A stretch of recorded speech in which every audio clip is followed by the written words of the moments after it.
Hey, how's everyone doing tonight? Well, things have been slow, so I decided to try something different. So, welcome everyone that showed up tonight. Um the last few weeks I've been watching Deadly Women on YouTube. It's docu-series on women who kill. And here's the thing. There's this so-called stereotype out there that women don't commit crimes that are that heinous. And that's absolutely not true. Women can be just as cruel and just as heartless as male killers. All right. So let me tell you about the Deadly Women series real quick before we get started. It features a doctor. It features a former FBI profiler. Her name's Candace DeLong. And they do a docu-series on some of these cruel and heartless people out there. And Candace tried to get into the mind of some of these psychopaths out there. And she's one of the better profilers from the FBI, in my opinion, because her education background is mental health nursing. So she got recruited by the FBI, and soon after she got her job at the FBI, she joined the profiling unit. So she has experience in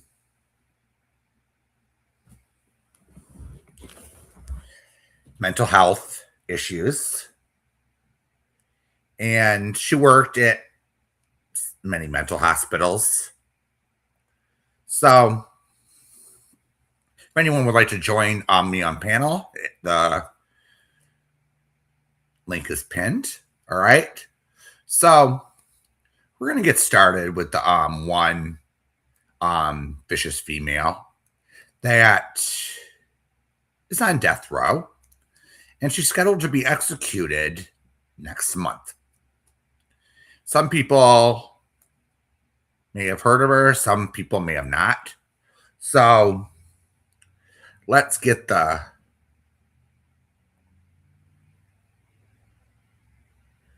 get you on the screen. All right. So we're going to play some news clips before we talk about this. So, all right. So this woman's name is Krista Gale Pike.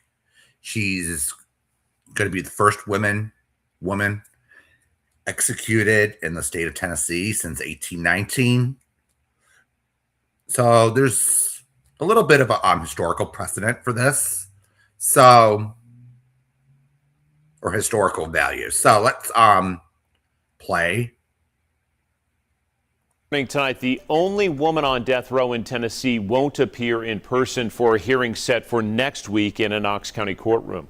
Krista Gale Pike was convicted in the 1995 murder of Colleen Slemmer.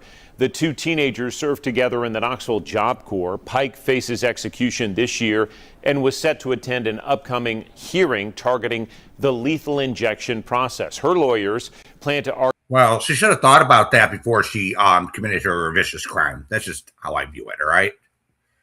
She should have thought about it.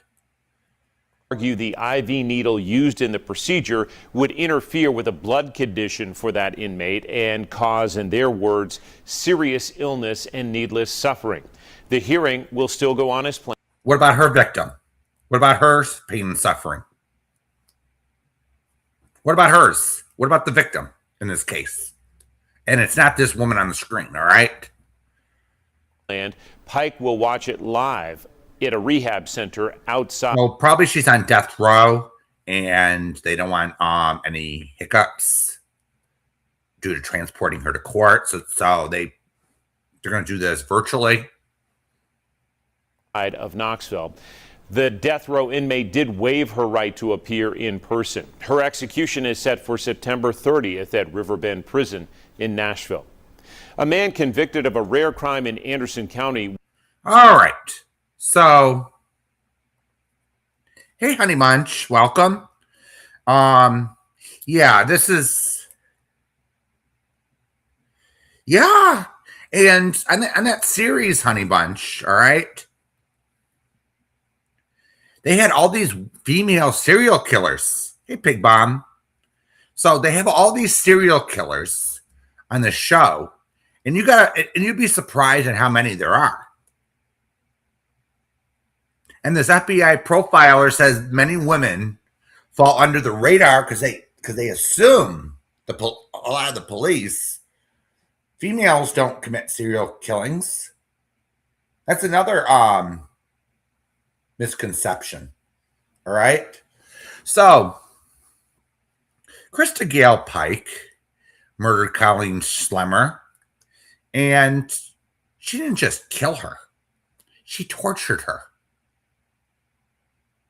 Beatings and used several weapons. And according to the court, she has bipolar disorder. All right. And this woman is especially dangerous because she tried to kill somebody behind bars, apparently. So I have zero sympathy for Krista Gale Pike here. All right. Zero.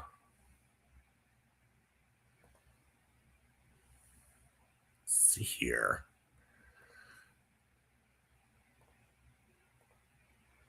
All right. Here we go. We got another video to, let's see, where are you?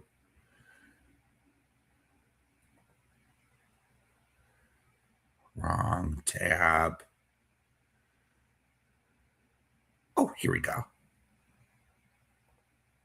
We're going to put this up on the screen, and this is news on this psycho.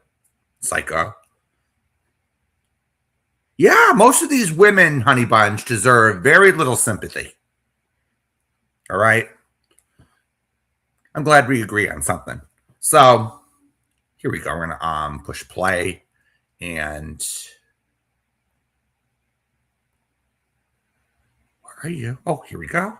Well, a hearing begins tomorrow in Knox County reviewing the planned execution of Krista Pike. Pike is Tennessee's only woman on death row convicted in the 1995 torture and murder of Colleen Schlemmer in Knoxville, essentially on UT's campus. Her attorney is challenging the state's lethal injection protocol, citing the failed execution of Tony Carruthers. Well, I'm just going to say this about lethal injection. The one issue that's rare is they're unable to find a vein. And I highly doubt that her arguments in this hearing or series of hearings are going to amount to anything. Because under Tennessee law,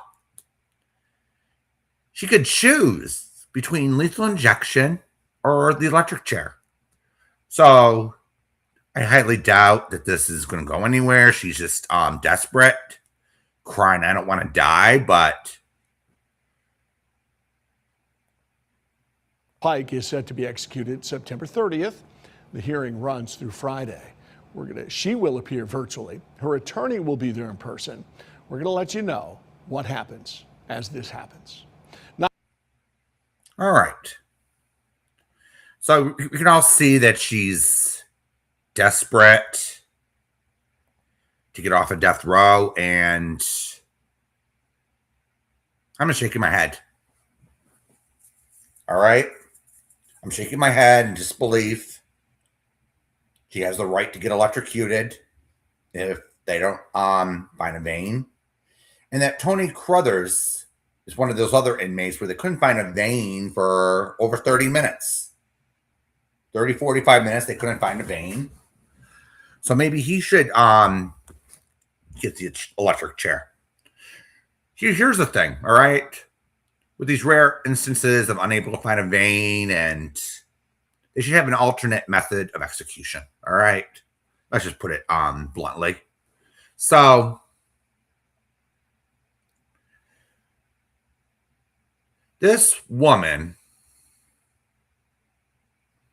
she's been on death row since 1995. She killed her 19-year-old classmate, Colleen Schlemmer, in Knoxville. Pike and two friends lured Schlemmer into the woods where they beat, tortured, and killed her. The death penalty fits the crime, doesn't it?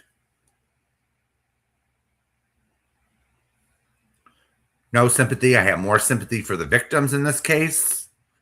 And why should these people be on death row for 20, 25 years? Why can't they just rush their appeals? It's not a life sentence. It's a death sentence. In the old days, they used to execute them the same year. They got their appeals, and then they got the chair. They got the gas chamber, firing squad, whatever methods that they had back then. And contrary to popular belief, there's been plenty of women that's been executed since this country's founding. And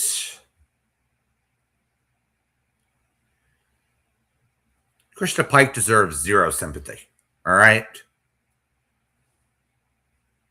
So under the law, it would be lying in wait. So they lured her into the woods, the victim. They beat, tortured, and killed her. She's just as vicious as a man, all right? And then she's crying, I was abused as a child. There are plenty of women that's been like that. Were abused, didn't have great childhoods, and they don't commit the crimes that some of these idiots commit. And they never think of the consequences before they do it. All right? I find her extremely dangerous. And hopefully next month, she'll pay the ultimate price for her crime. Now, she filed a motion with the court saying it's against her so-called religious beliefs to choose the method of execution. That was probably laughed out of court, that part. So a judge issued an order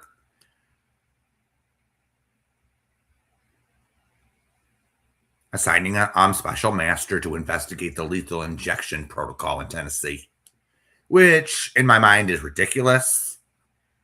She had all her appeals. They were exhausted. And this woman's just desperate to stay alive. All right. Yeah, the process is way too long. It's utterly time consuming.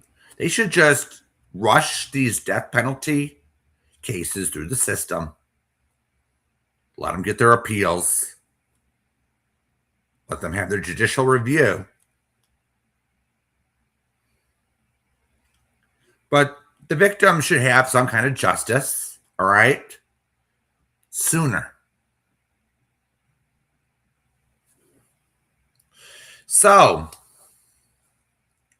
we're going to get to the next killer. I seen on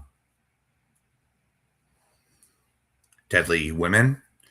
And this woman is the most ungrateful person on the planet.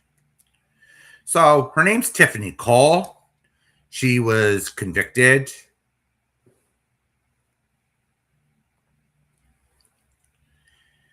in 2008, excuse me,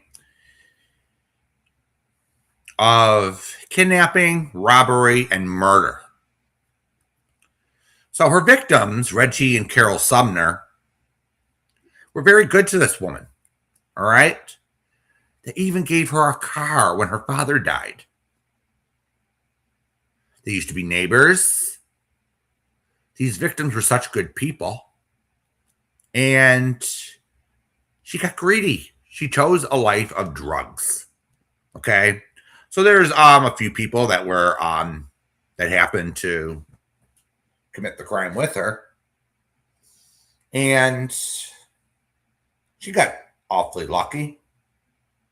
So let's hear what this woman dodged. All right. So we're gonna so the news article, the news clip is gonna basically explain what happened. All right, let's put this up and push play. From here in Jacksonville, who was on death row for almost 2 decades, has just avoided execution and has now been resentenced to life in prison. Tiffany Cole. So the reason why this woman evaded death row, her execution would have been probably a few years, is because the jury wasn't unanimous with their verdict of death. Well, there was a law that they prosecuted her and her co-conspirators on, which the state assembly or state lawmakers in Florida decided we don't need we don't basically need an unanimous jury. We just need the majority of the jurors to agree that she deserved the death penalty. And before someone decides to feel sorry for this woman on the screen, it was her idea. All right. She knew the neighbors. They went across state lines to dump the bodies, buried them alive after they were beaten. I don't know if you can get any worse than this woman. All right. She's an ungrateful scumbag who wanted more. She wanted to get high and disregarded everyone else around her. So we're gonna let's push play. Was convicted and originally sentenced to death for her role in the shocking kidnapping, robbery, and murder of a disabled local couple back in 2005. Cole's death sentence was thrown out because the original jury recommendation was not unanimous, which was required by law back then.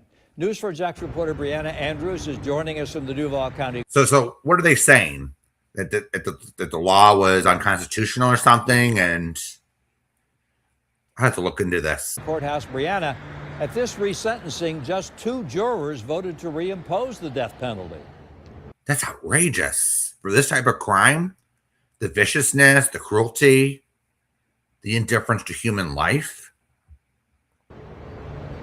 Tom, the jury voted 10-2 for a sentence of life in prison without parole. Now, jury deliberations began around 2 this morning, right inside this courthouse doors behind me. Now, this is video of Tiffany Cole in court today. The verdict came down around 4:30 this afternoon. Reggie and Carol Sumner's family members were inside the courtroom when jurors announced. I feel sorry for the family, for them too, that her and her friends killed. The ruling. We spoke with Jean Clark, Reggie Sumner's sister, about her thoughts on the sentence. I look at her being 41 years old. I think she's seen what she did. She took drugs and she picked drugs and a guy over what? Over what? Is she seeing life now without parole? Senseless, totally senseless. Tiffany Cole and 3 others kidnapped and murdered this couple, James and Carol Sumners, in 2005. The couple both suffered from health issues. According to court documents, Cole used to live next door to the couple in South Carolina before they moved to Jacksonville. On July 5th, 2005, she and 3 men arrived at the couple's home in Duval and asked to use their phone. That's when Cole and the 3 men robbed them and then drove them to a remote part of Charlton County, Georgia, and buried them alive. Michael Jackson. Okay, so the first one on your screen to the left, his death sentence stands. Second one on the list, Alan Wade. He got his death sentence overturned too. Then you got the Tiffany Cole, which is she's a total animal. And then you got Bruce Nixon, who turned on the three and testified against each and every one of them in court and got a 45-year sentence. Is that a justice? I don't know. Alan Wade and Tiffany Cole were all arrested and tried separately for their involvement in the case. Bruce Nixon. Yeah, that's common. They try a lot of these animals separately. They think, oh, I have a better chance at. Pleaded guilty and testified in each trial. He's serving a 45-year prison sentence after pleading guilty to second-degree murder. Now, this is video from Tiffany Cole's sentencing in 2007. She was found guilty of kidnapping and first-degree murder and received the death penalty in a 9-3 vote from the jury. The Florida Supreme Court overturned her death sentence and the other defendants' death sentences a few years later because they were not unanimous verdicts. Now, again, Tiffany Cole will now face her new sentence of life in prison without parole. For now, I'm reporting live. Well, they better not let this these people out, regardless, you know? From the Duval County Courthouse, Brianna Andrews, Channel 4, the local station. Brianna, thanks. All right. So these people, yeah, the cruelty is unbelievable, Gloria. Some of these women, they go overboard. All right. And the old argument that, oh, they're women, they should be spared their lives, is utterly ridiculous. All right, in my opinion. So Michael Jackson, not the singer, is still on death row, at least. So there will be at least one execution. So we're reviewing, Jamie. We're reviewing women that were sentenced to death for their crimes. And this is just so sad, you know? So this Tiffany Cole girl evaded execution. She will not get a lethal injection or the electric chair in Florida. She will spend the rest of her life in prison. And Susan Smith, she's another animal. That's another miscarriage of justice. All right. So she should have been at least sentenced to natural life, no parole. And she went up to the parole board 2 years ago and got her parole denied. And then she has an episode behind bars, thinking she's entitled to parole. She's not entitled to anything. Some of these women, oh my goodness. I had an experience with women. They could be worse in the cat fights. So that's Tiffany Cole for you. Heartless, cold-blooded murderer that deserved her original sentence, but there better be no governor in Florida, future governor, that gives her clemency. That's for damn sure. All right. So we're going to do one more tonight, one more case. So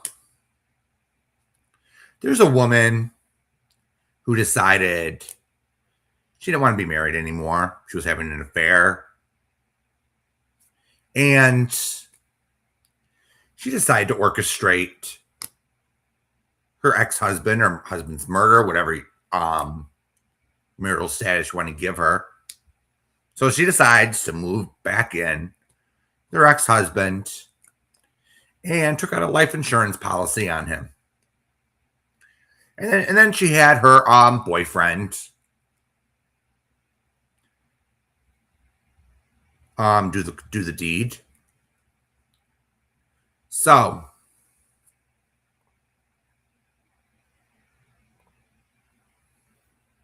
let me just show the animal's face real quick. So this is Donna Roberts. She's on death row in Ohio. And now she's 82 years old. What's taking so long? So, anyone that doesn't know of the situation in Ohio, the only method of execution is lethal injection, and they can't get lethal injection drugs. So they are waiting on the state legislators, plural, to pick an alternate mode of execution. Hey. Hey. Go on. So what's up? All right. So Donna Roberts should be dead by now. And she was convicted for plotting the 2001 murder of her ex-husband, Robert Fingerhut, in Howland Township, Ohio, to collect $500,000 in life insurance. Though she did not pull the trigger, she was sentenced to death as an accomplice, while her lover, Nathaniel Jackson, carried out the actual shooting. Victim, Robert Fingerhut, 57. So Nathaniel Jackson was the actual killer. She was sentenced to death too. Financial gain from life insurance policies was the alleged motive argued at trial. And Roberts and Jackson exchanged hundreds of letters and phone calls while Jackson was in prison to plan the murder. Jackson shot Fingerhut just 2 days after being released from prison. So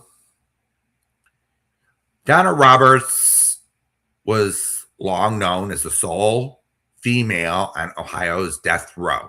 Following federal court rulings regarding the constitutional issues and sentencing procedures, her death sentence was overturned. And her case was sent back to Trumbull County for resentencing and mitigation hearings. What do you think? So her case was overturned? Yeah, her death sentence was overturned. Because why? Let me see here. What was the reasoning? They're not giving a reason. You know, what I think would be more interesting to discuss, I'm not sure if you touched upon it, because I believe your stream is basically saying like, oh, women shouldn't get lesser sentences for doing the same crimes as men. Yeah, and absolutely. Basically get the same sentence. I don't think anyone disagrees with that. But what I think is more interesting to discuss is the biases in court. Oh, that's a good one. Let's talk about that. Especially by the judges, because they're usually the ones deciding these cases. And it's the reason they get the lighter sentences is not because, oh, well, you're a woman, so you get less time. It's not like a math equation. It's more like a bias. Mm-hmm. It's like they see the woman's actions as less evil or less malicious or something, right? Depending on the judge. But there is a word for this that I've talked about many times in the past. It's called gynocentrism. And basically it's kind of focusing on the woman and, kind of treating women like they're children, essentially, like they can do no wrong or like they can't take accountability, like men can, right? Men are basically treated like whatever they do, they have to pay the ultimate punishment. Whereas women, they're more forgivable, right? She just made a mistake, or she was being manipulated by a man, or Blah something blah like that. blah. It's like these little biases that creep into the decisions, and I think that tends to be why the sentences end up being lighter. Plus, there's a myth out there that women don't commit as violent crimes as men. That's not Right. true. That's not true. And some people, so police are the last to suspect a woman of serial killings. Mm-hmm. Because those, I think, one person, she was female. She killed 5 people. Look at Eileen Warmos. She killed how many people? Right. I mean, I think on average, I think men tend to be more aggressive than women, but I think in terms of violent crime and like just based on the crimes themselves, I think women can be just as brutal. It just depends on like what kind of crime it is. I think women also tend to be sneakier about the crimes they commit because they can't use strength as like an advantage. In like a physical altercation. So which is why like a lot of women tend to like poison, their husbands in order to kill them. It's not like they try to overpower them or whatever, right? Yeah, they did, because the criminal profiler on Deadly Women said that women tend to do serial killings slightly different. They use poison or something. Yeah, to their advantage. They use different methods because that's just, I think, between the two genders, we've kind of learned. I think it's through basically evolutionary biology. I think can teach a lot about this because our specific genders have kind of learned over the thousands of years, specific adaptations and strategies to survival. Women have learned their own strategies, and men have learned their strategies. We have different strategies that are kind of ingrained within us, and I think women just have different strategies, especially if they're going to kill, they might not tend to be aggressive, in trying to kill. They might, try more underhanded tactics, right? Or they'll conspire with or they'll conspire or get some simp to do. That's why you see a lot of cases like that where women are manipulating men to do their bidding, and killing for them, because women's, not to be like, sexist or misogynistic or whatever, not that it matters what I think, but women tend to be more manipulative, when it comes to, especially when it comes to men. Yeah, I think absolutely. women know they have an adaptation where they can use their sexuality and their, supposed feminine wiles, right, to kind of manipulate men, especially the dumber men, right? The more easily manipulated men. So a woman will find a man like this to manipulate, to do whatever for her. Yeah, because there was a case in Arizona where Wendy Airy, I know I'm probably butchering her name, I don't care, but she had a terminally ill husband, only had a few weeks left, and she decided to kill him, right, for the life insurance money. I think there's a greed component to it. Yeah. They think, oh, they're not going to suspect a woman. It's like like the sexist bias that there is. Yeah, there is a bias, especially when you think of like the domestic violence statistics and like what tends to happen when there is a domestic violence incident. It doesn't matter even if like the woman was violent in the altercation, because that happens too. Women could just be violent with their husbands or their boyfriends or whatever. And there are several cases. And then if the cops get called, guess who's getting arrested? The man. Because he's seen as the most dangerous one in the eyes of the law. Or the eyes. And then the woman can just the woman can just play victim and be like, he was hitting me, and all the stuff. She could put bruises on her face. You know what I mean? It's very easy for women to just kind of play that victim card and get away with shit. Yeah, and then we have this Krista Pike that's going to be executed next month. She's saying, I don't want to die. It's not fair. Right. She should have thought about that before she committed the crime. Right. Yeah, She and I thought, mean, I think we can all go on. she thinks that, oh, I'm not going to get the death penalty. I'm a woman. Right. But her crime was so brutal that the jury said death. And then she tried to kill somebody in prison. On top of that. You know what, Bill? I think your topics here would be better fleshed out by events where the women got away with it. Because if they didn't get away with it and they got held accountable, that's good. And there's not much to discuss there, right? Then you can't even really talk. Well, there's no sexism angle. There's no, bias angle, right? She got held accountable, which is good. Maybe you can allude to that and be like, well, there have been cases where women were held accountable. Yeah. But there's also cases where they weren't, even if the evidence held them dead to rights and all that. Casey Anthony is a perfect example of that. The jury ignored all the mountain of circumstantial evidence because they, in my mind, they said, imagine if that was a man. Yeah. In that situation, I don't think he would have gotten away with it. I mean, I'm not a legal expert. I'm not a true crime person, but I don't think a dude would have gotten away with it like she did. No, I don't think so either. Especially because, fairly good looking woman, the juries and judges, they just see these women as victims, or they made a mistake or they're a victim of circumstance or something. And men are they're held to a higher standard. And then the women are, as you said, manipulative, and they try to cry to the judge and jury, trying to manipulate the whole situation. Yeah.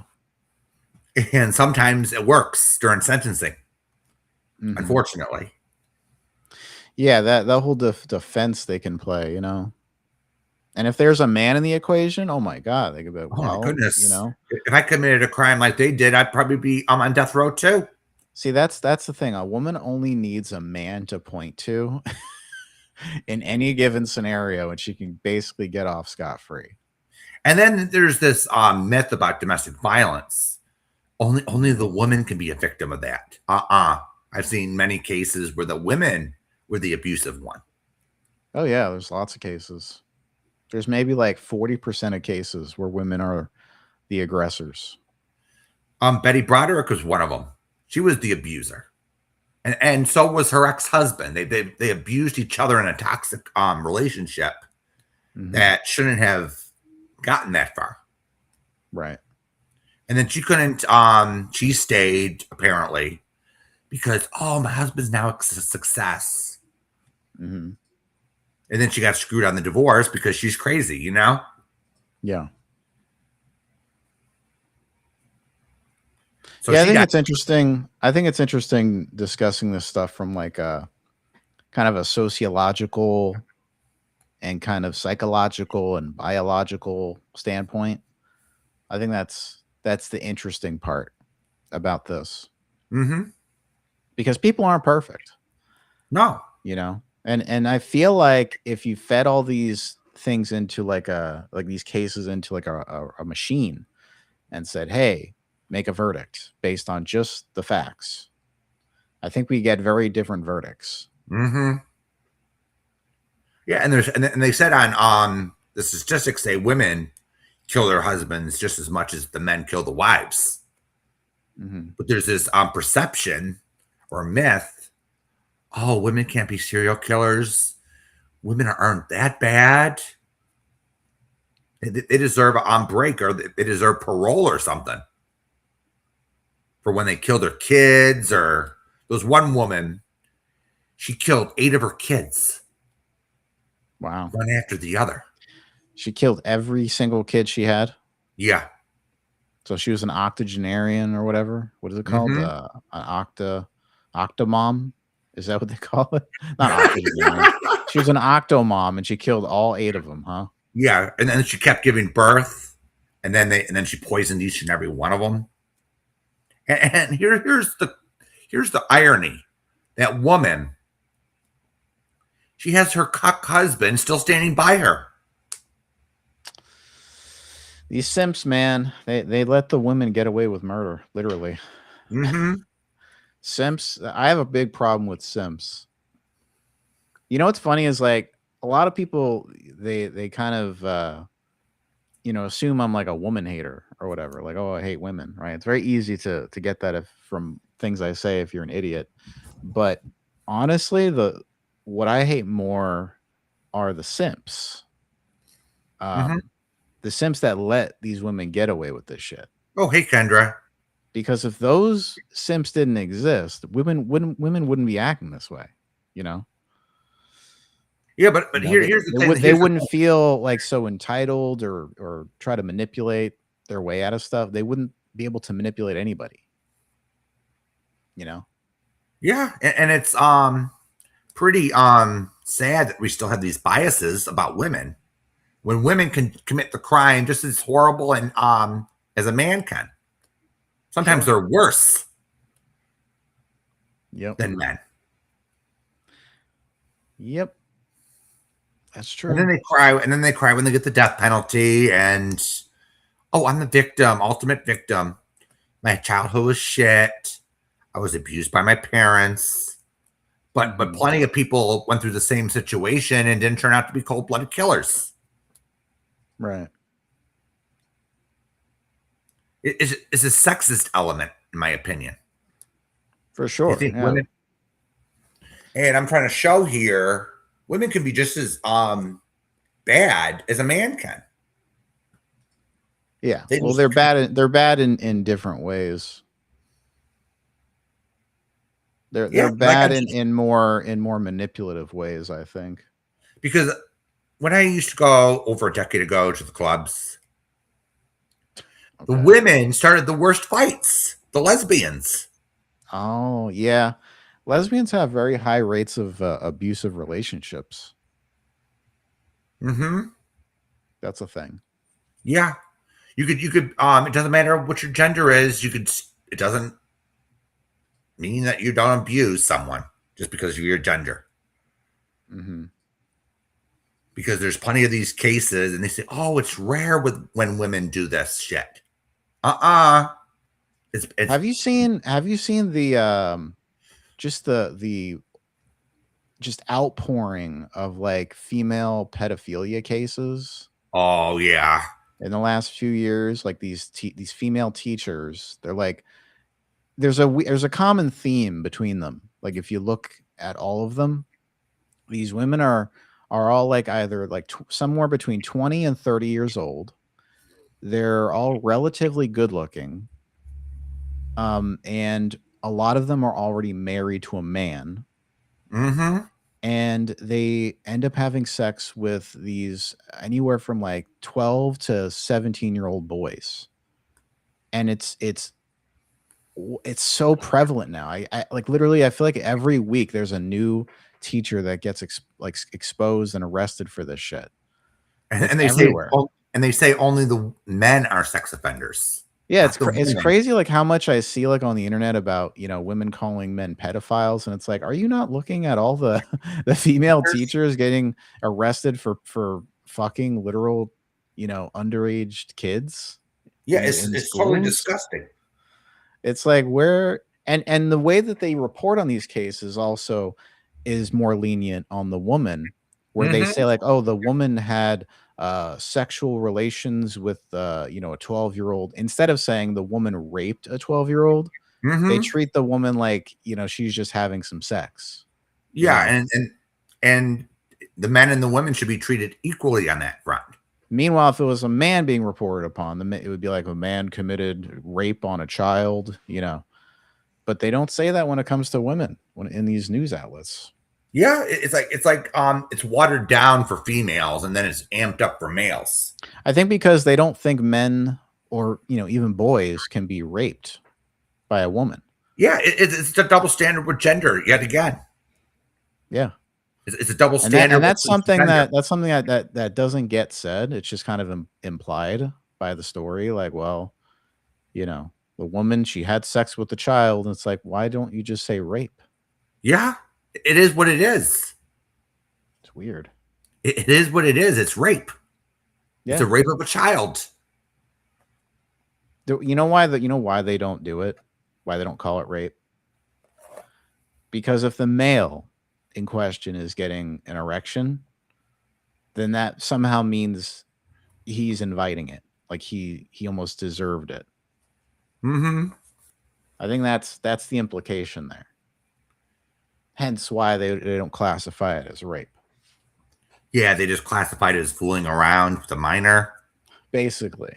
Yeah. And a lot of these teachers, I think they get off like 2 years or something like that. Like some of them get really light. Yeah, they get light sentences. I'm saying, what's her name? Deborah LaFay? Whereas if it's some dude, it's like, oh my God.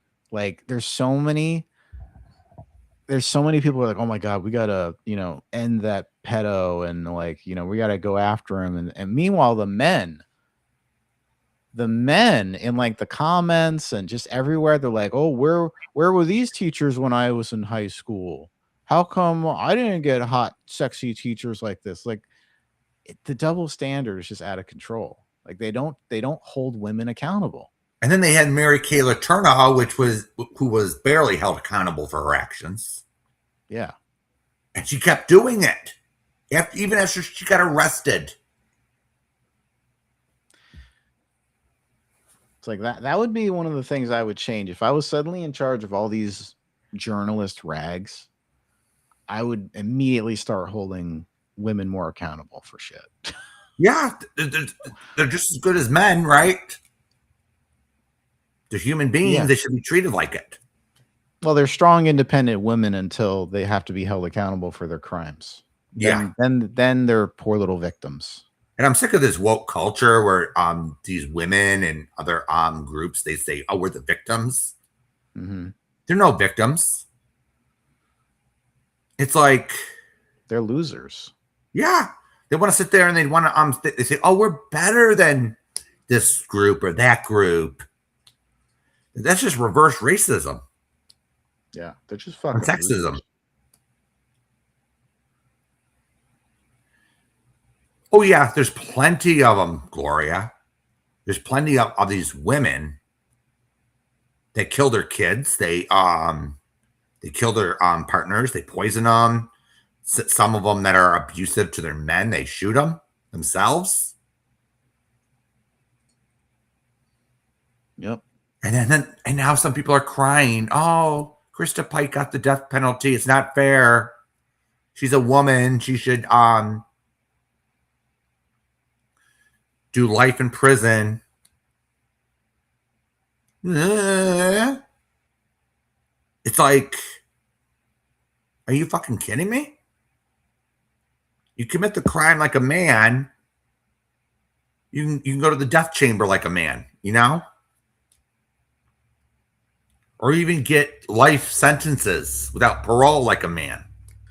I just want to see a woman in an electric chair. Oh, it happened before. Can they televise it someday? Just have like a woman in an electric chair and just show it to the whole world. Like, I wish. I just want to see that. Yeah, but they have rules against that. I'm a terrible person. It's just getting disgusting. I don't care. Some of these people, it's like, I'm just sick of the double standards with females and men. And Mary Beth Tinning killed 9 of her children at 75 years old. She was paroled from Bedford Hills, New York prison. Totally disgusting and unfair. Mm-hmm. Wow. And then they got cop killers that don't even get parole. In New York, huh? New York? New York is all fucked up. New York used to be Texas when it came to the judicial system. Now they lost their minds. Mm. Because New York they voted in a Muslim. Well, more of a communist. He's a Muslim. Mm-hmm. Yeah, there's plenty of these murders, Gloria. You just got to look. Many of them in New York State. And and New York used to be the leader in executions, by the way. But since New York did away with it and the Court of Appeals decided, well, the jury instructions written by the state assembly were unconstitutional. And then the liberals and state assembly decided, okay, we're going to change the law so it's even harder to get a life sentence. Because 80% of the murder charges in New York are second-degree murder. You only can get first-degree murder if there's special circumstances.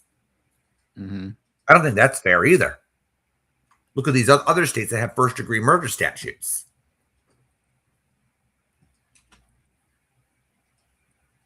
New York's one of those strange states when it comes to crime. And the prison system is brutal, I'll tell you that. The New York prison system is one of the worst in the country.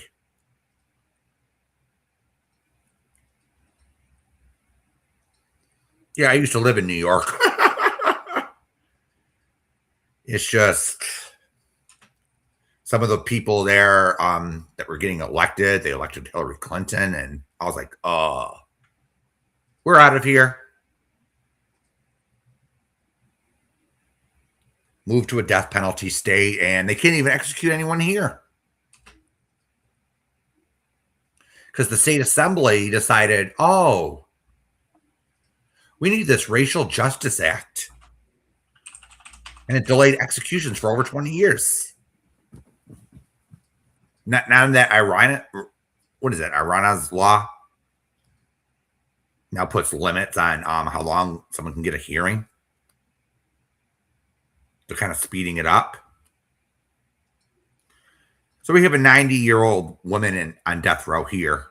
Do you ever hear of Blanche Taylor Moore? I don't know. Look her up. She was a serial killer. Okay.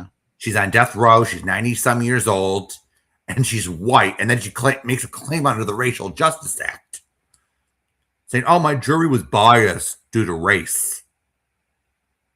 No. She killed 3-4 people. She poisoned them. See? Women like to poison a lot. Yeah, they like to poison or they take a gun. Normally, they don't take knives because it takes too much work. That's what the profiler said on TV. But when it does happen, you get all these stab wounds. It's like, she said, if the man had 30 stab wounds and the woman got murdered alongside him, he had 10, she would tell the police in a profile, look at an ex-spouse or girlfriend. They likely committed the crime, you know? Mm-hmm. And we're learning more and more about these killers and how their minds. Because New York is a mixed bag. Because whoever wins the election in New York City, New York City usually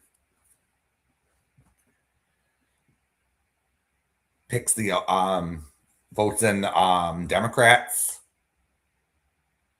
And Kathy Hochul's doing a bad job, but so okay.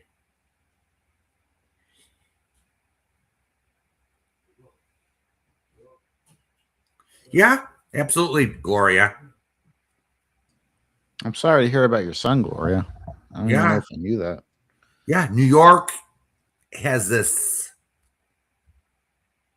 You get parole after you cold-bloodedly kill somebody.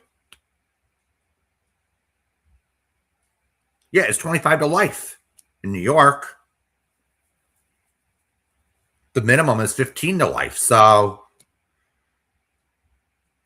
and some of these killers shouldn't even get parole, like Susan Smith. She had every chance to stop what she was doing. Some of these female killers, they stab once, twice. They could have stopped.